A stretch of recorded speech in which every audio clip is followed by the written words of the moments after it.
All right, hello, eighth graders. Today and parents. Today we're going to go over an introduction to college and career readiness standards that will follow a curriculum that we're going to go through. I just gave this to the eighth graders and was also included in an email that I had sent out earlier. And this is what your preparation for next year and for high school will look like. There'll be different Fridays while I come in, go over different information. But notice here, your favorite thing in the world, right?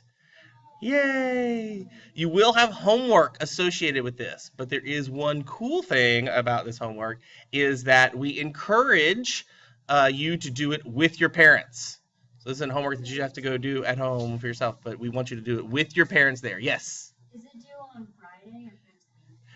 It is going to actually be due the Thursday before that next one, but I'll put that in an email. But great question, because I don't have a due date up there, and I should.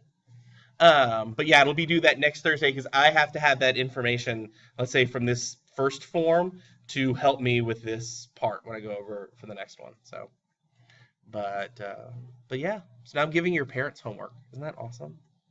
I think that's fun. I wish I could have given my parents homework when I was in your situation. Okay, so let's go ahead and go for it. So what happens next, right? After middle school, what happens next? The next step is high school, which is completely different than middle school, and hopefully it's not too scary for you. But the idea is that high school is there to bridge education between school and beyond. We're trying to get you, we're going to spend 4 years getting you prepped for a university setting, some kind of post-secondary setting. And so we want to start trying to figure out that plan now. It gives you a foundation, a direction to help you choose a career path that's right for you. And I spoke with Miss Maurer. I know you all have done some career exploration a little bit this year already. We're going to do some more of that. We're going to look at some interests that you might have. So quick quiz. Who can tell me what the difference between a career and a job is? Does anybody know? Yes. Is it a job with an employer and a career is a type of field you're entering to work with different employers? That could be, yeah, you could interpret it that way. So that maybe a job is with one employer, but a career could be you're building it for multiple employers. I can definitely see that. Anyone else want to take a stab at it? That's fine, because I have an entire slide dedicated to that. Here is the difference between a job versus a career. A job typically refers to a paid position of regular employment, where a career typically refers to an occupation that needs special training or education and is followed as one's life work. So a job might be something that you have, let's say, to pay the bills or to get through what you need to get through. Whereas a career is something that you prepped for, that you went through, and you wanted to focus on for your life's work. That's fine. A job is a short-term pursuit, whereas a career is a long-term pursuit. It's something that you need to prepare for rather than a job. Again, could be something just to pay the bills. Typically, jobs do not require special training or experience, whereas a career often requires formal education, training, or experience. So for instance, let's say you wanted to become a doctor, or let's say you wanted to become a lawyer, those two big professions. That takes education. You're going to have some kind of background. You're going to have to go to law school or med school. Whereas something, let's say, as if you were, in retail, that would be more of a job rather than a career. Now, a job can turn into a career. Let's say you're working at retail, you could move up, become a manager. That could definitely become a career, but there is a difference there. Again, job is earning money is the main goal, whereas a career, earning money isn't the main goal. It's going to be something that you might be passionate about. So, for instance, I was very passionate about being here in this classroom telling you about this material. I was passionate about education. I wanted to go to college to become a teacher, to learn how to be the best teacher I could be, rather than just do it for the paycheck, right? Have you ever heard a teacher doing it because they pay so well? Well, if you have, I want to meet them and work where they work. um, Another thing that a job is, some examples might be a gas station attendant, let's say a dog walker or a babysitter, whereas a career is typically a teacher, doctor, architect, writer, or musician. That there is an actual path for these situations.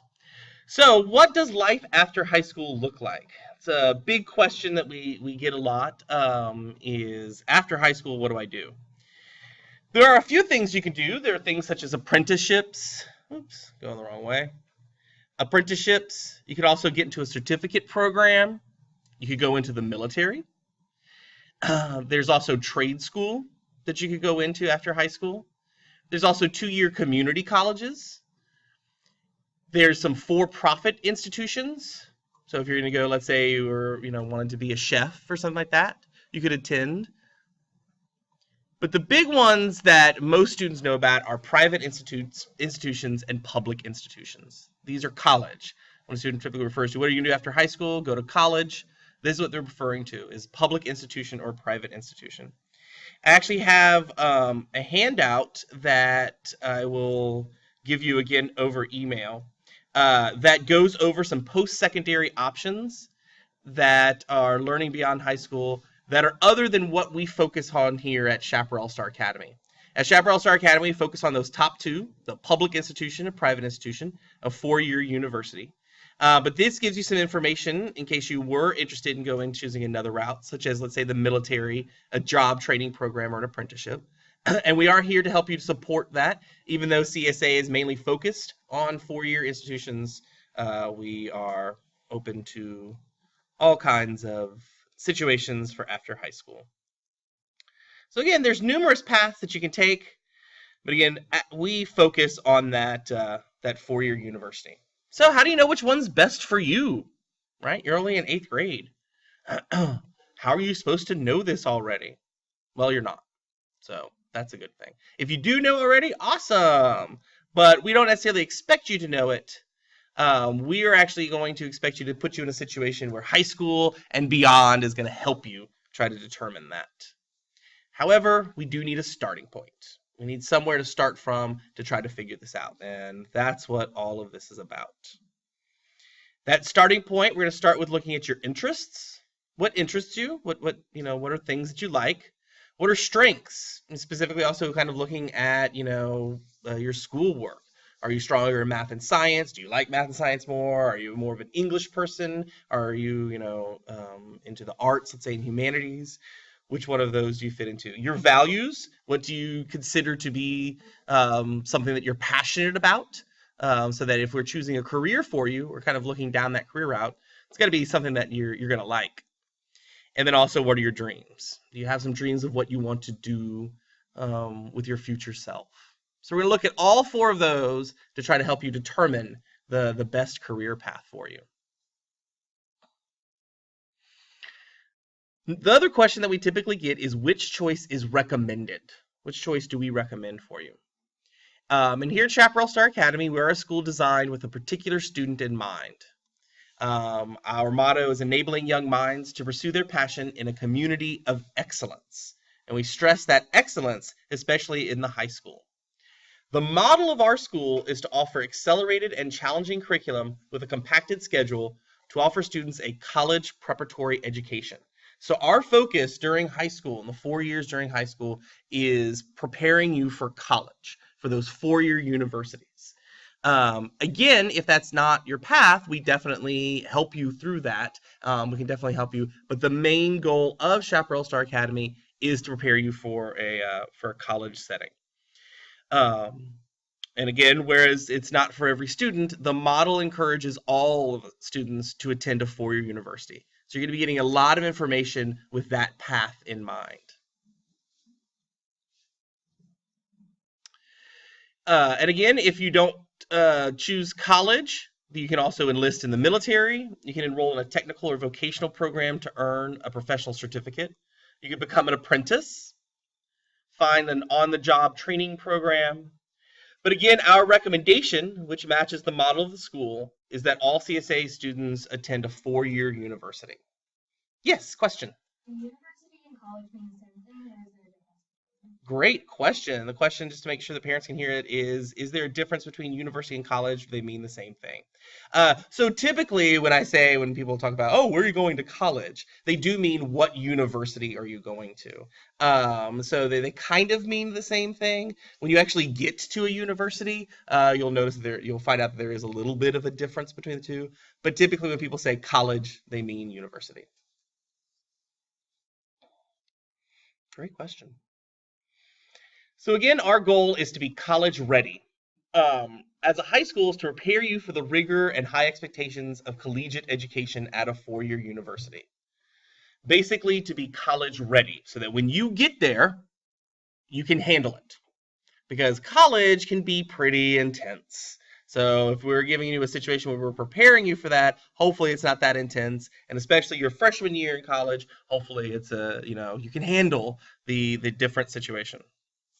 But the question of, okay, what does that mean? What does it mean to be college ready? Right? And there's two schools of thought here. There's college eligible, which means you're eligible to attend college, versus college ready.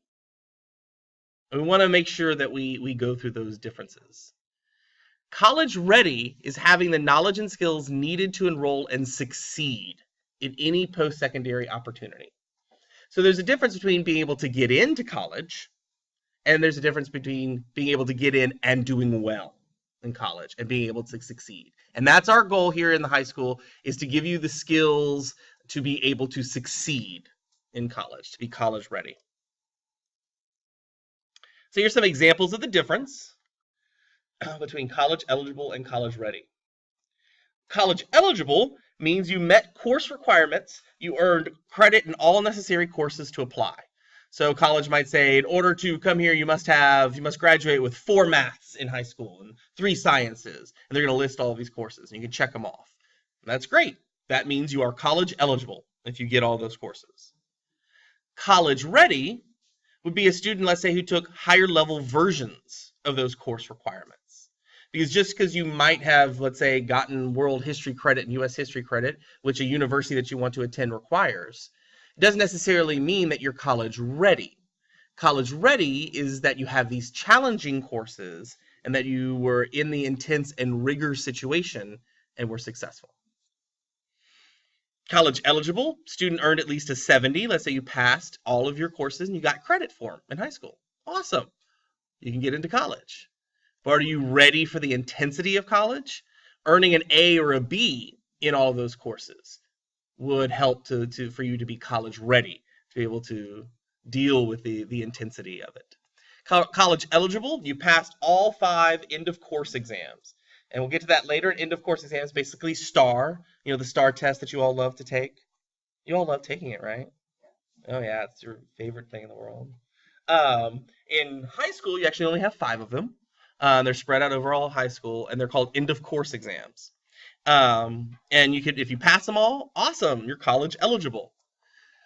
But being college ready might be that you earned, let's say, some high scores. I put there 3s, 4s, and 5s on AP tests. We'll get to what AP is. I'm sure some of you have heard that, what AP is, and we'll clarify that for you.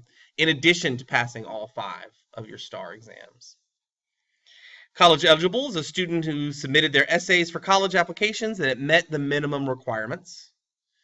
But college ready is a student submitted essays that would earn an A or a B in your freshman class in college. So again, we're trying to prepare you for that rigor and intensity to make you college ready.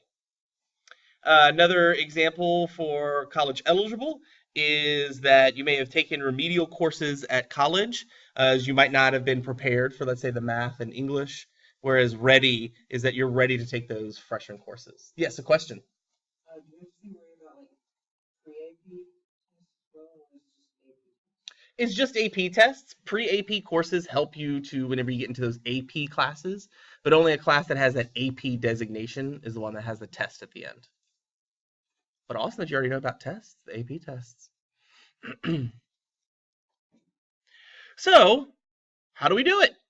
How do we get you college ready? And we do it by following the 4 keys to college and career success. And let's look at those 4 keys. A big picture of keys. All right. So one of them is, what do you know? When we're looking at whether or not you're college ready, we look at, what do you know? What are some things that you know? You know, your content knowledge. How much algebra did you know? Your math, your reading, your science. What's the actual things that you know? Factual information, some academic and technical skills, and the actual information taught to you in your classes. So all the stuff that Miss Maurer is going over in ELA and WebCom, those specific facts and that information, we look at that. So that's one way to make sure that you're college ready. Do you just have that information? Another thing we look at is, how do you think? How do you think about that information now that you have it? What are your cognitive strategies? How do you think through things? You know, how do you determine problems and solve them? How do you research a problem, or, you know, different research papers that you're doing? Do you have those skills about how to think about it? How do you interpret things? You'll probably notice in some of your classes, teachers might be giving you something, instead of just say, what are the five, or list the five, you know, or list five capitals of the United States. They might ask you certain questions about dealing with those capitals in those states. And so it's about how you interpret that data. How do you communicate with each other? How do you communicate with teachers? That, again, how do you think about this? How do you analyze certain situations and synthesize them as well? So we look at that. We look at what you know and how you think. The third key is, how do you act, which is very important to being college ready. What's your time management skills? Time management is huge in college. You might have 4 or 5 tests in one day. You might have already experienced that as a student, where you have tests in almost every class. Well, are you able to study the night before for all of them, or do you need to start prepping a little bit before that? Your study skills, how do you end up studying for that class? Goal setting, right? Saying, I want to reach this. And that's one thing that we'll do when we look for your high school, which courses you want to take. You know, do you have a goal of, I want so many AP courses, or I want to take so many math courses? Setting that goal and then seeing it through. Self-awareness, knowing your own strengths and weaknesses. Again, what you might be good at here in school. Persistence, being able to keep going no matter what comes your way. Learning in a collaborative environment. Have y'all done some group work in some of your classes, or you have a group assignment and stuff, right? How do you act in those situations? Owning your learning, excuse me, as well as your technological, that's fun, technological proficiency. And that's, you know, definitely here with our Chromebooks, being able to do that. And your retaining of factual information. I think some of your classes you might have experienced this year, but when you get to high school, you have these monstrous exams at the end, your midterms and your final exams, that take over all the information of the whole semester. And that's something that we do to help prepare you to be college ready, because in college, you take some tests that over, you know, could be a fifth of a book, right? Take one of your textbooks, and a fifth of it is one test. And so to prepare you for that, we try to give you those midterms.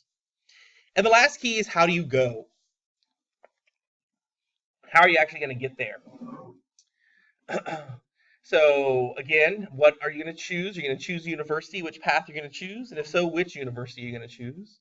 All the admissions requirements, actually filling out the paperwork to get into college. Financial aid, how are you going to afford college? Your different career pathways, where you're going to go. The culture of life after high school.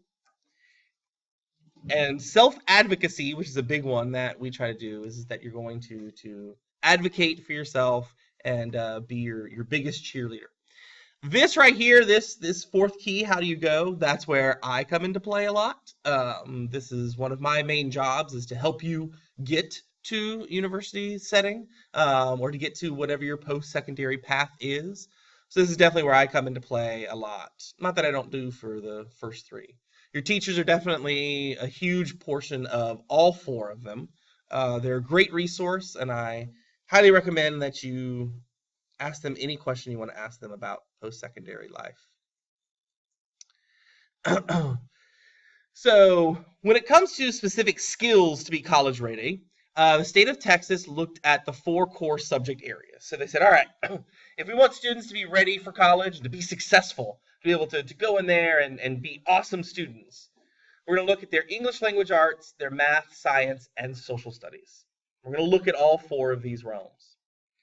And we're going to decide which skills need to be taught in each of those classes and which ones do they need to master by the end of high school to be college ready. Yes. Do some states have different core subject areas or no? Is it usually those same? It's usually those same 4. I don't know of a state that doesn't have those 4 core. Some states might consider, they might add some. Some states might consider like foreign language a core course. But typically it's generally thought of as these 4. And those skills that the state have chosen is what's known as your college, and sorry it's blocked off there, career readiness standards. Your CCRs is what I refer to them as. And that's what we're going to go over a little bit today, is to let you know about what those are. They describe what students must know and what intellectual skills they must possess to be successful beyond high school. It's actually a list of things that are given to all of the teachers and said, your students must know these things before they graduate. And all of us in high school have been trained to teach you those skills in each of the courses. So they serve a different purpose than high school graduation standards, which typically emphasize mastery of basic skills and knowledge. They typically require you to use content knowledge to weigh and analyze important issues and questions in a field. Oh, not filed. Look at that, I have a typo. In a field of study. And these are typically on top of the things that are going to go happen into your classroom. But all the teachers here have incorporated them into the classroom, and you probably already have experienced some of them.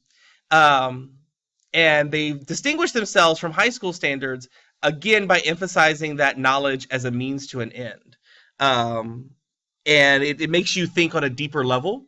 So, like your AP courses really have a lot of these college and career readiness standards in them.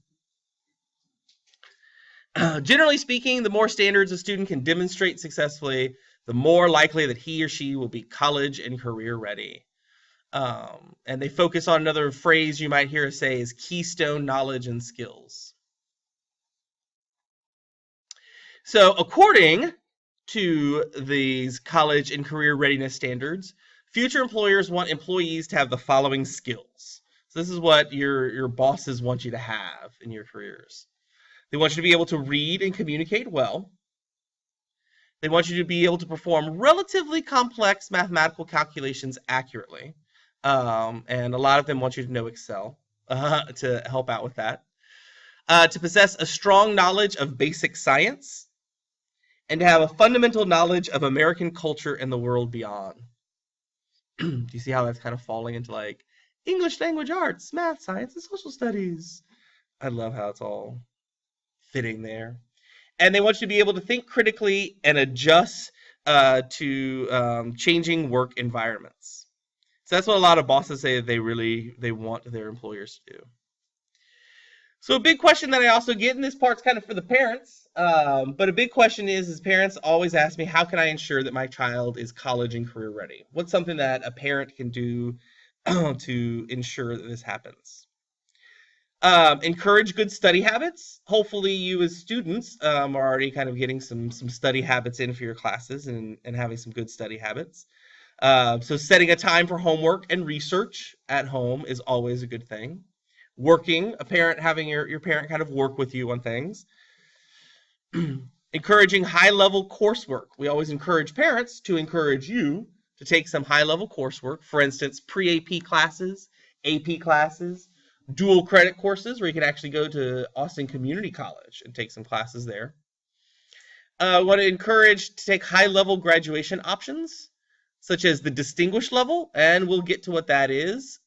Graduate in the top 10% of your class, which grants you actually automatic college admission to the state of Texas, any university in the state of Texas. So if you graduate in the top 10%, which here at Chaparral Star Academy, yes, is a small number, but if you do, you can get into any public university in the state of Texas that you want. Earning what's known as an endorsement. And again, we'll go through all of that. One thing that we always encourage parents to do is kind of learn about you as an individual. What are your interests? What are your abilities and your values? And that's also throughout this process. And again, why we'll have we'll encourage your parents to help you with your homework, is for them to get involved and to learn a little bit more about you. Help research those careers, as well as help research college options. I'm going to give you tons of tools over the next 4 years to be able to research college and career. And then, of course, we encourage parents to help students go through the admissions process. All right, your homework. You do have homework, like I said, throughout each of these little things that I'm going to come in here and do with you. You'll actually complete the form, HSCC, High School, College, and Career Preparation Form number 1. It is available at that link right there, but I will send it to you over email and include your parents in on all this.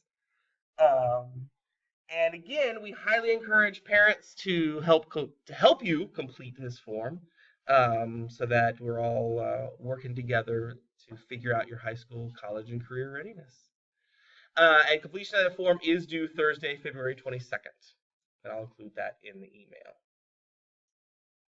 Awesome. Any questions? Yes.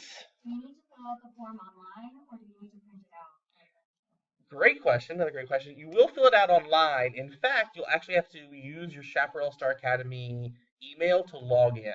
So you have to kind of log into your email to be able to access the form. Great. Any other questions? I know it might not have answered your question as far as like courses and stuff for high school and everything. We'll get to that. This is just kind of the introduction stuff that we gotta make sure we get through. Awesome. Well, thank you so much for letting me come in, y'all.